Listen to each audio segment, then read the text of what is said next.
श्री गणेशाय नमः। ओम नमः शिवाय। ओम श्री परमात्मने नमः। श्री गीता जी की महिमा।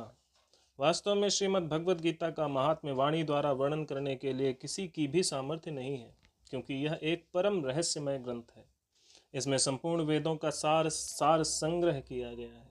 इसकी संस्कृत इतनी सुंदर और सरल है कि थोड़ा अभ्यास करने से मनुष्य उसको सहज ही समझ सकता है, परंतु इसका आशय इतना गंभीर है कि आजीवन निरंतर अभ्यास करते रहने पर भी उसका अंत नहीं आता।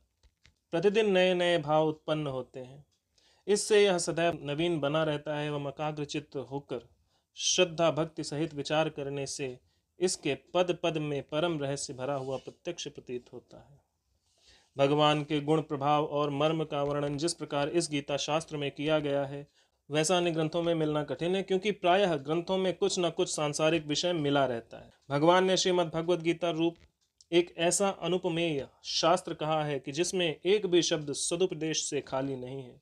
श्री वेद व्यास जी ने महाभारत में गीता जी का वर्णन करने के उपरांत कहा है, गीता सुगीता कर्तव्या किमन्यैः शास्त्र विस्तरैः या स्वयं पद्मनाभस्य मुख पद्मना द्विनिः श्रुता। गीता सुगीता करने योग्य है, अर्थात श्री गीता जी को भली प्रकार पढ़कर अर्थ और भाव सहित अंतःकरण में धारण कर लेना मुख्य कर्तव्य है, जो कि स्वयं पद्मनाभ प्रभु भगवान श्री विष्णु के मुखारविंद से निकली हुई है। फिर अन्य शास्त्रों के विस्तार से क्या प्रयोजन है। स्वयं श्री भगवान ने भी इसके महात्म्य का वर्णन किया है।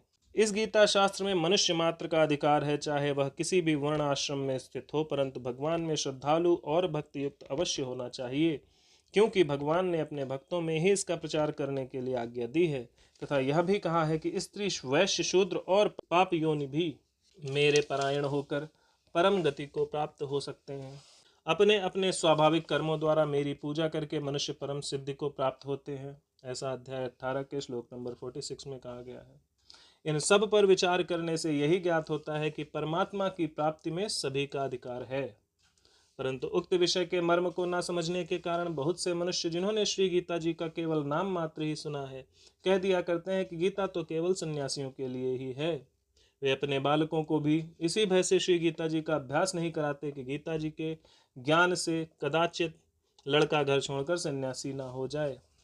किंतु उनको विचार करना चाहिए कि मोह के कारण क्षात्र धर्म से विमुख होकर भिक्षा के अन्न से निर्वाह करने के लिए तैयार हुए अर्जुन ने जिस परम रहस्य में गीता के उपदेश से आजीवन गृहस्थ में रहकर अपने कर्तव्य का पालन किया, उस गीता शास्त्र का यह उल्टा परिणाम किस प्रकार हो सकता है। अतएव कल्याण की इच्छा वाले पुरुषों को उचित है कि मोह का त्याग कर अतिशय श्रद्धा भक्ति पूर्वक अपने बालकों को अर्थ और भाव के सहित श्री गीता जी का अध्ययन कराएं एवं स्वयं भी इसका पठन और मनन करते हुए भगवान की आज्ञा अनुसार साधन करने में तत्पर हो जाएं, क्योंकि अति दुर्लभ मनुष्य शरीर को प्राप्त होकर अपने अमूल्य समय का एक क्षण भी दुख मूलक क्षणभंगुर भोगों के भोगने में नष्ट करना उचित नहीं है।